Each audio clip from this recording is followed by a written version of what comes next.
It's gotta adjust. Hey, welcome back to another video. Now today is yes or no answer. Abby challenges Scott on Fed chair. Don't know what that is? I guess we're gonna find out, right? Y'all need to subscribe, turn on post notifications. For real. Y'all need to do that, man. I don't know why y'all haven't done it yet. I don't know why y'all haven't, pushed that button, at the bottom of the screen. Actually, y'all probably got the clicker, so hit the clicker. Anyways, yeah, so let's get right into it. Let me see.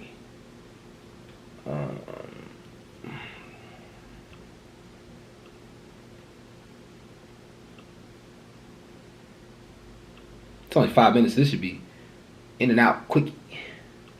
Well, the Fed is obviously independent. It's supposed to be independent, but independence in Trump's head does not exist. He does not understand why a federal government must be independent from himself. He believes that his power and the executive branch's power should dictate what happens with the Fed and with the Department of Justice and with our military, with all of the various things that should be independent. The reality is, as you talk about, Trump being spooked, it's a little late for Trump to be spooked at this point. We've been talking about tariffs. He has been talking about this for quite some time. The markets are in disarray. We're heading toward a recession. Everybody is saying that this is a terrible thing. And yet, for just now, all of a sudden, he woke up and he realized, this is a terrible thing for our economy and our country. And it doesn't matter when he wakes up, as long as he wakes up. Like as long as this guy wakes up and somebody in office can convince him, you won. You won, buddy. You won, okay? Now let's move on. Let's go back to our regular programming before this becomes something detrimental to the economy for real. Because people be talking about all these oh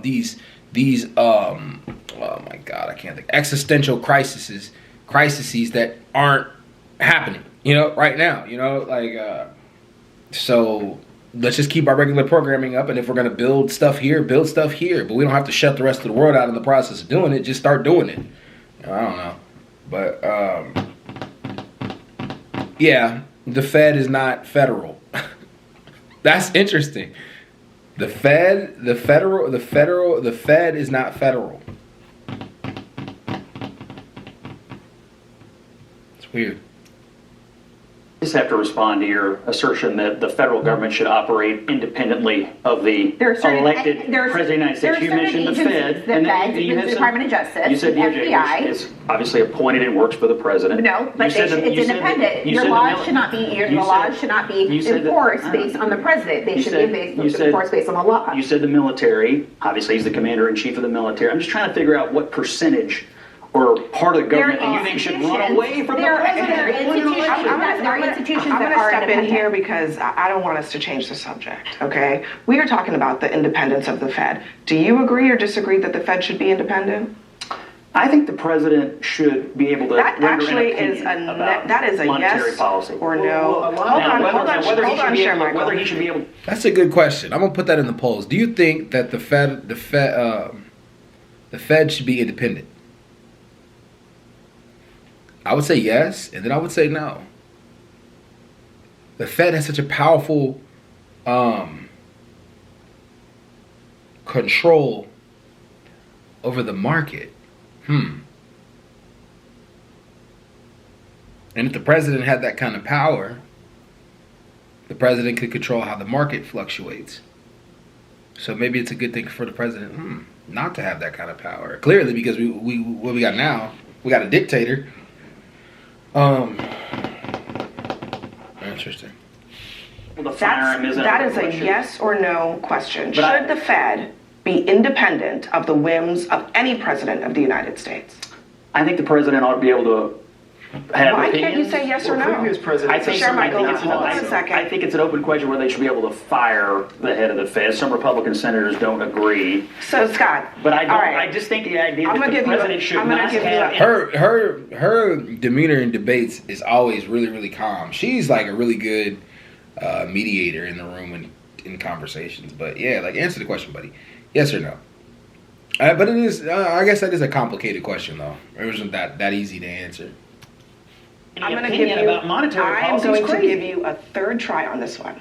Should the Fed's decisions about how they operate, the interest rates, when they raise or lower them, should they be independent of the President of the United States? Does independent mean they don't take his opinion into consideration? Independent means no, they don't take his opinion into I don't consideration. agree with that. I'm sorry. I think the president. Okay. I think the president should be. I'm going to ask you, Charlotte. What do you know? This was taken in by the markets. That idea, right? This week.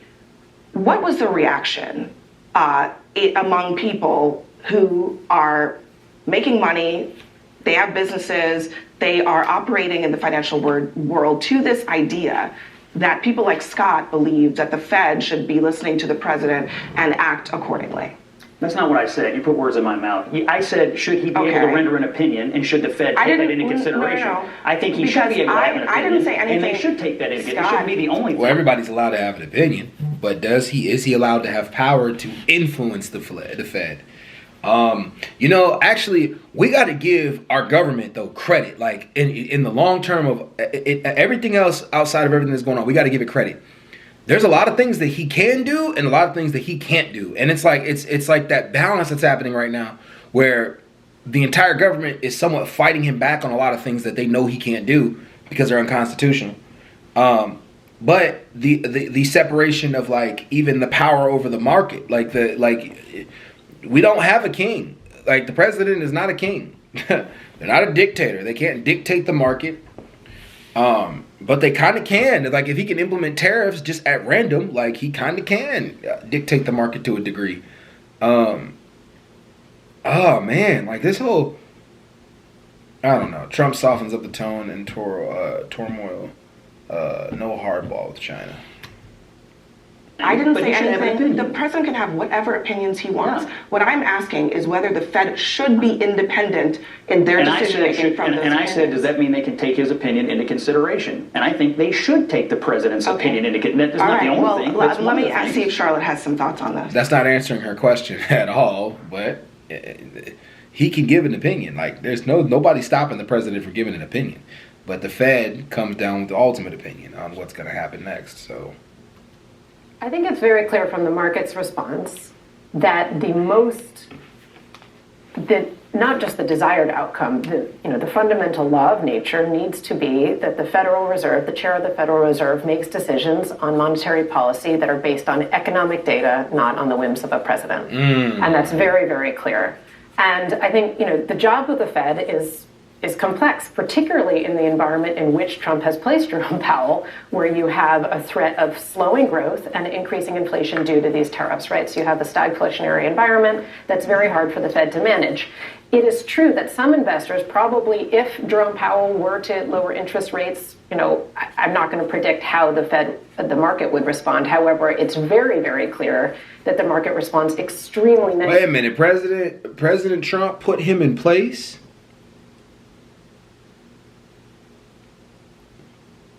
That's interesting.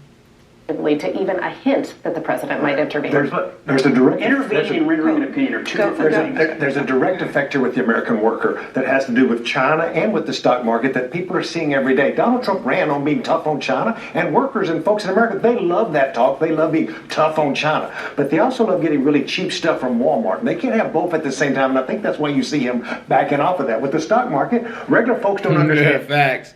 You can be tough on China, but you can't have cheap stuff at the market. You see, this is the thing. That's why people need to stop looking at China as an enemy and look at China more as a friend. When you go to the grocery store and you get cheap prices on goods, you're trading with China.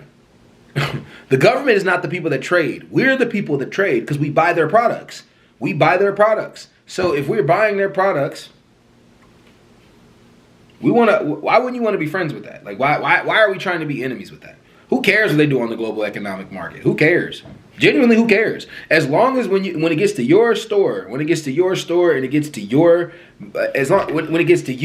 it's cheap. I don't understand why every citizen isn't happy about that. I don't see the big fight with China. And the way he say China, he'd be like China. It's China. Get it right, China. I probably ain't even saying it right, to be real. and Dows and bonds and all that, but they understand their 401k. And I think that's where the pressure's coming from, is people around there saying, you're hurting your own people, and so you see people backing down. I think there is an argument. Honestly, believe the president shouldn't be able to render opinions about monetary policy? You keep repeating something that nobody ever said. No one ever said that Trump cannot have an original thoughts here. No, Scott. No one ever said that Trump can't have an opinion. The question is, should the Fed act based on that opinion? And I think it's just common sense, right? The Fed, it should be acting based on economic information and data, not anybody's opinion. Trump is not an economist, and as far as I can tell, does not even have a good grasp on how trade works, which is really problematic if he's going to then turn around and start telling the Fed how to do its job. We don't want Donald Trump to have influence over the operation of the government. I just think it's wrong. We don't want to have Donald Trump have influence over monetary policy. That is how it has worked. That is where the confidence in this system of economics comes from. It's crazy because when you really think about it, we have a system of checks and balances within a system of checks and balances. Really, you still got to kind of go to the experts in economics, and that's good. You want the experts only to be the people to speak on the specific things like economics. You definitely want that. I don't know. Some people would say they don't like the experts. They're just know-it-all people. But no, we need people like that because that's how you get cheap stuff in your stores. They understand how economics work. They're for you, not against you. But anyway, peace.